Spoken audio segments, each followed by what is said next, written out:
Good morning, class. This is James here. I hope this presentation finds you well. I know that everybody is experiencing challenges, but I want to let you know that these challenges we're facing could be opportunities for growth. You see, the systems that provide us with food, water, and shelter, they're globalized. And this isn't necessarily all bad, but the lengthy nature of the supply chains and the waste inherent in them do create many vulnerabilities, some of which are being exposed now. Alternatively, natural ecosystems have evolved in a way that keep supply chains short and manage resources with great efficiency. If there's one thing I want you all to continue to ask yourselves, it's this: how can we take insights from natural ecosystems to help design solutions to the world's problems? So today we're going to be looking at the water cycle in the context of natural ecosystems and that of cities. We're then going to look at how cities can optimize their water cycles to increase storage, reduce consumption, and mitigate pollution. So let's start with the big picture. The big picture here is the larger water cycle, referred to here as just the water cycle. It includes all the processes by which water is cycled between the oceans, the atmosphere, and land. Okay, and it's cycled through these components through three primary mechanisms. The first is evaporation. Okay, the second is precipitation, and the third is drainage. Okay, so we can start to understand this process by starting with the oceans. Okay, so solar radiation hits the oceans, and the water in the ocean is evaporated. Okay, that evaporated water rises as warm, moist air, and it rises into the atmosphere. And as it gets higher up into the atmosphere, it cools down, and that moisture condenses. And that condensed moisture falls as precipitation, either as rain or snow. Some of that precipitation happens to fall on Earth's land surfaces, as opposed to falling back into the ocean. Okay, when this precipitation falls on Earth's land surfaces, it is captured and it is stored in the landscape where it is used by terrestrial ecosystems. Some of the water stored in these ecosystems evaporates back into the atmosphere to continue the water cycle. Some of that water infiltrates into the ground and moves subsurface as groundwater, and also recharging deeper water storages like aquifers. And then some of that precipitation that falls to the Earth's surface will slowly be released to streams and rivers, which eventually reach the ocean and complete the cycle. So I think it's pretty easy to grasp how precipitation happens, right? Water evaporates off of Earth's surfaces, rises, cools, condenses, and then you get precipitation. But what we want to wrap our heads around is how Earth's natural ecosystems handle that precipitation. So we can zoom into a forest to get an idea. So in a forest, 25% of rainfall will actually be intercepted by the canopy, the leaf surfaces in the canopy of the forest. Once the clouds clear, the sun comes back out, that water on those leaf surfaces will evaporate. It'll actually go back into play into the atmosphere. Okay, so that's happening with about a quarter of the water. The other half of water that falls on a forest, it is going to infiltrate through the canopy. It's going to make its way into the soil where it's going to be captured and stored. Okay, that water will remain in the soil until plants use it. Once the plants use it, it'll be evapotranspirated through the plants back into the atmosphere, again putting that water into play, putting it back into the water cycle to continue to drive the water cycle further inland, continuing to drive rainfall further inland. All that's left is the 25% of water that the plants don't use. Okay, that water, some of it is going to soak through the ground and penetrate deeper into the Earth's crust, replenishing groundwater sources like aquifers, and some of that water will be slowly released into streams. So a very small percentage of the water is running off, right?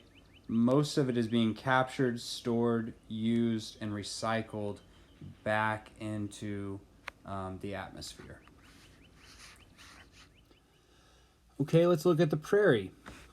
The prairie ecosystem is another example of good water design. The interactions between the grasses and all of the animals and all of the soil life create these very deep, spongy soils, right? Look down here. These soils have a high capacity to capture and store water from precipitation during the wet season, so that they're able to meet their water needs during the dry season. Prairie ecosystems follow a very similar pattern to the forest. Most of the water is captured and stored in the soil, while a small percentage is slowly released to streams and rivers.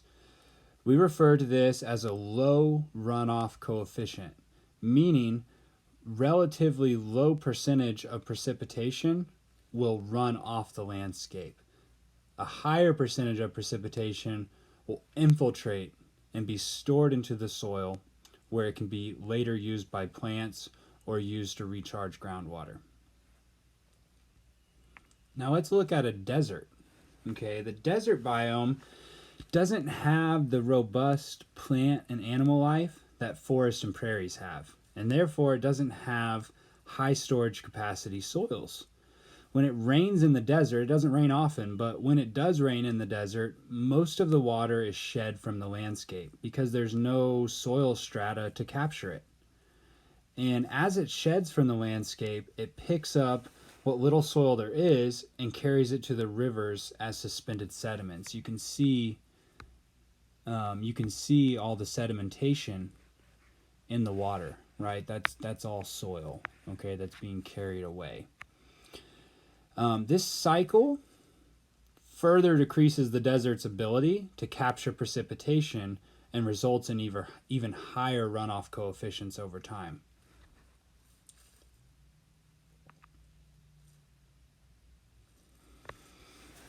Okay, so we looked at forests, we looked at prairies, we looked at deserts. Let's look at cities. With the exception of deserts, natural ecosystems, as we saw, have a high rate of infiltration and little surface runoff. So if we look at the diagram on the left, most of the water is infiltrating into the ground, okay? And it's being stored there, some of it's moving, but most of the water goes into the ground. Very little water actually runs on the surface, right? What we refer to as surface runoff, okay? The cities, they are the exact opposite. Okay, cities are characterized by vast expanses of impervious surfaces.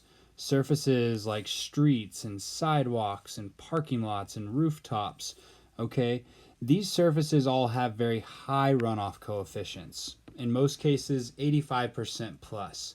So, like deserts, cities capture and store very little of the precipitation that falls on them because most of it runs off to the storm drains, to the creeks, and to the rivers. So we can see that here. High percentage of surface runoff, low percentage of water infiltration. And again, we contrast that with natural ecosystems.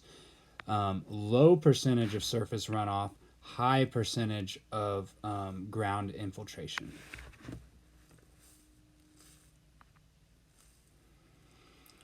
So, although the deserts and the cities are similar in the way that, most of the water is shed from the landscape, the difference between cities and deserts is that cities are very polluted environments.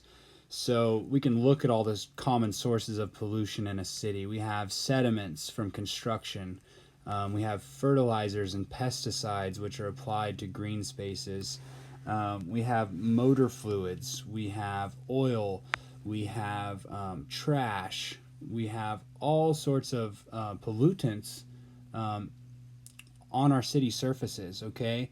And when we get rainfall events, all this pollution is picked up by that high proportion of surface runoff, and it's directed right down to our waterways, right, via storm drains. And those waterways lead to larger bodies of water. In this case, it's the Chesapeake Bay, but in our case, it would be the Gulf of Mexico. This pollution of our waterways impairs riparian ecosystems, and it also contaminates water for those who rely on it further down in the watershed. So, what is a watershed? By definition, a watershed is an area of land that separates waters flowing to different rivers, basins, or oceans. Watersheds are separated by what is called a watershed divide. It's usually a ridge. So imagine there's like a mountain range right here. Water that falls on this side of the mountain range is going to flow into this watershed, right? Water that flows on this side of the divide or mountain range is going to flow to an adjacent watershed. Sometimes those watersheds eventually end up in the same place. Sometimes they don't. For example, with the Rocky Mountains, water that falls on the western slope of the Rocky Mountains goes into the Colorado River and eventually to the Gulf of California, onto the Pacific Ocean. Water that falls on the eastern slope of the Rocky Mountains will go down into the Mississippi River and eventually flow into the Gulf of Mexico. It's a little easier to understand watersheds if we zoom out. So let's do that. So we live in Tulsa. We are part of a large watershed which is called the Mississippi Watershed. And it actually happens to be the largest drainage basin in North America. So here's the Mississippi River, right? It flows into the Gulf of Mexico, and you can follow the Mississippi River all the way up almost to Canada, okay? All the precipitation that falls in this highlighted area eventually flows into the Mississippi River. And the Mississippi River ultimately drains into the Gulf of Mexico. Within the Mississippi watershed, there's many other watersheds, okay? So if we zoom in further to our watershed, we are on the Arkansas River. You see that? It starts on the eastern side of the Rocky Mountains in Colorado, and then it flows through Kansas, flows down through Oklahoma. There's Tulsa right there. And then it eventually makes its way through Arkansas, where it confluences with the Mississippi River, and then makes its final path down to the Gulf of Mexico. So here's a picture of just the Arkansas River watershed. It's this area right here, this highlighted area. Okay, so all the water that falls in this highlighted area flows into the Arkansas River, right, which eventually flows into the Mississippi River. We can take it even further, though. Within the Arkansas River watershed, there's millions of other smaller watersheds or tributaries which feed it. So, for example, if you live at 21st and Lewis in Tulsa, you live within the Crow Creek watershed. Okay, all the water that falls within this red line flows into Crow Creek. Crow Creek flows into the Arkansas River. The Arkansas River flows into the Mississippi River, and the Mississippi River flows into the Gulf of Mexico. Okay, so what's important to note here is that the way people and communities manage water in higher parts of the watershed ultimately affect people's water quality and quantity lower down in the watershed. So practices like these have major implications for bodies of water lower in the watershed, right? So let's look at some of the implications. Okay, seen here. This is what is referred to as the dead zone. The dead zone occurs where the Mississippi River drains into the Gulf of Mexico. Okay, right in here.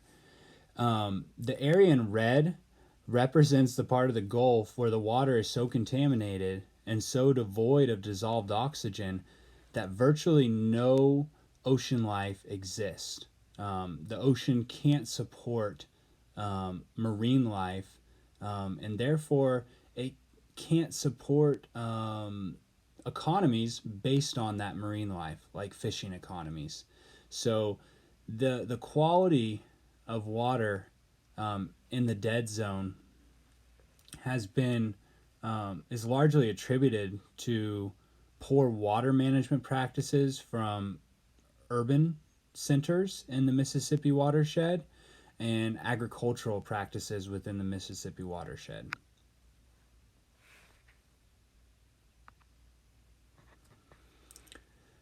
Seen here is an algae bloom at a local reservoir. So this is at Grand Lake. Pollution in this case has been carried from cities and agricultural operations by stormwater, and it's run off to the lakes.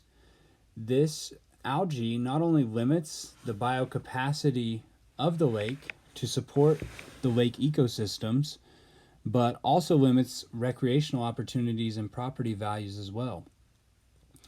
Some reservoirs, like Spavinaw and Uchee, supply drinking water to cities like Tulsa.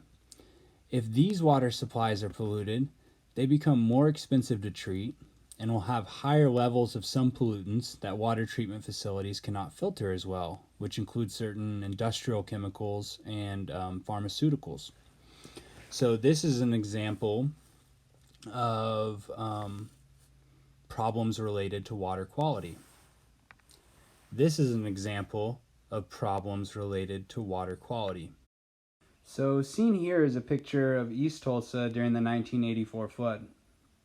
Given the intensity of the rainfall from this flood that happened in such a short period of time, the flood to an extent was inevitable, even if Tulsa had been a prairie instead of a vast expanse of impervious surfaces.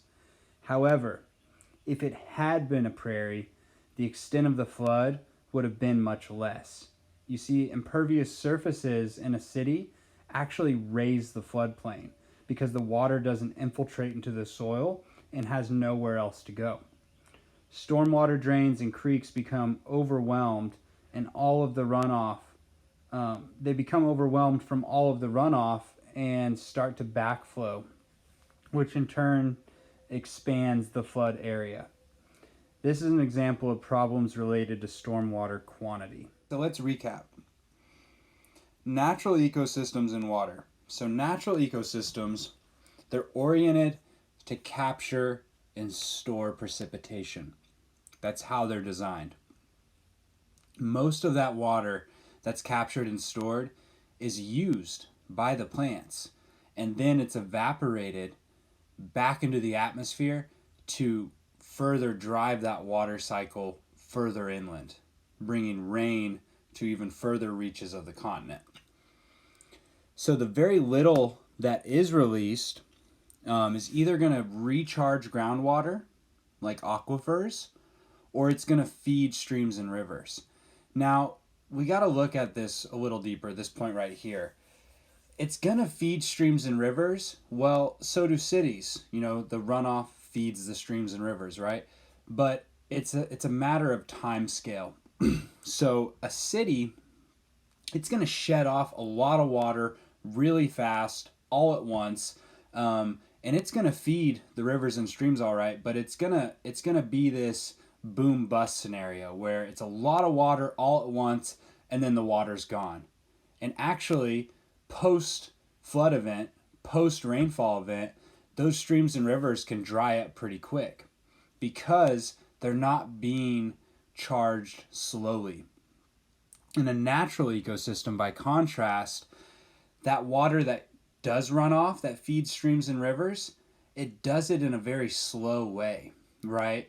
Water infiltrates the ground, and can be slowly released through spring lines in the landscape to meter that output of water into the rivers and streams. So what this looks like is you don't get these huge flood events, and the rivers and streams will stay flowing more constantly throughout the year. Hope that makes sense. Another point is that water is filtered in natural ecosystems by these natural biological and physical processes in the soil. So there's very little pollution that ever makes it to the rivers and streams. And lastly, ecosystems, they live within the ecological boundaries of their water supply, and they do this by being efficient. Looking at cities, we can see that cities, they're not oriented to capture and store water. It's the opposite. They're oriented to shed stormwater as surface runoff. Very little water is captured and stored in the ground. And then all this pollution on impervious and semi-pervious surfaces, that pollution is washed away with the stormwater runoff straight down to the rivers, lakes, and ultimately to the ocean. The last point I want to touch on is this. Because cities do not capture and store precipitation when it's abundant, they wind up needing to rely on our water supply reservoirs, Lake Spavinaw, Lake Uchee, Lake Oologah. They have to rely on those water supply reservoirs during the summer when these reservoirs may be impacted by drought. So you see a large percentage of the water that's used in Tulsa is actually used to water landscapes. I know, it's crazy. We need to water our landscapes in the summer when it's not raining, right? The summer is usually our dry time of the year. So everybody wants to keep their lawns green, but it's not raining, so we have to water our lawns. Well, we're doing that at a time when the reservoirs are at their lowest levels because it's not raining. So this puts a tremendous strain on our water reservoirs. So the idea is that, why didn't we just capture and store that precipitation when it was abundant? And maybe we also need to change our landscapes and fill them with plants that are more adapted to drought conditions, not perfect sod lawns that need ample inputs of water to stay alive through the summer. So now we want to look at some ways we can alter the urban water cycle to resemble something closer to natural ecosystem water management. Our goal with this is to slow down water, to capture it, to store it, to filtrate it, so that we don't have a source to sink scenario like the one in this picture. We do these things through what is referred to as low impact development, or LID. So let's look at some examples. One example of LID is rainwater collection tanks. Rainwater collection tanks capture and store rainfall from surfaces like roofs. This water can be stored for later use to water lawns and gardens during droughts. This water can also be minimally treated in order to be used for domestic uses like flushing toilets, washing clothes, and even used as drinking water. Did you know that just 1,000 square feet of roof surface will shed 600 gallons of water per 1 inch of rain? That's over 40,000 gallons of water per year just on a 2,000 foot structure here in Tulsa. Another example of LID is the use of rain gardens and swales. So these are depressions in the ground that promote stormwater infiltration. These spaces can be planted with trees, shrubs, vegetables, and native plants that will utilize the stored water over the season, and this reduces the need to irrigate from the tap. The plants and soil will also help biofiltrate the water by removing and denaturing pollutants. Here's another look at rain gardens. So in this picture, the water's actually being diverted from the street and used to water street trees.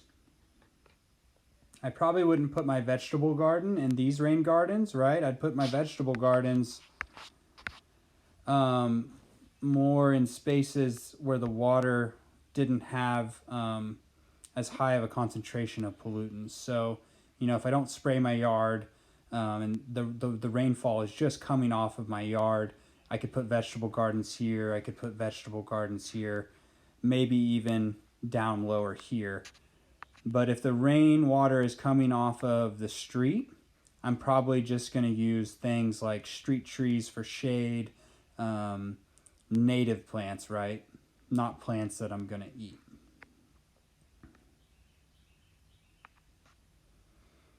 Another cool example of LID is pervious pavement. So pervious pavement is designed to allow water to actually infiltrate the pavement itself. It has all this pore space in it, right? It has a much lower runoff coefficient than conventional pavement and allows more water to infiltrate into the ground. Here's another example of pervious pavement. So one last example of LID that I'll mention is limiting or doing away with altogether the use of fertilizers, pesticides, and herbicides on our green spaces. The less chemicals we use, the less end up in our waterways. So hopefully today you learned the following: how the larger water cycle works, how natural ecosystems interact with the water cycle, how cities interact with the water cycle, and some ways we can redesign cities to interact with the water cycle more ecologically.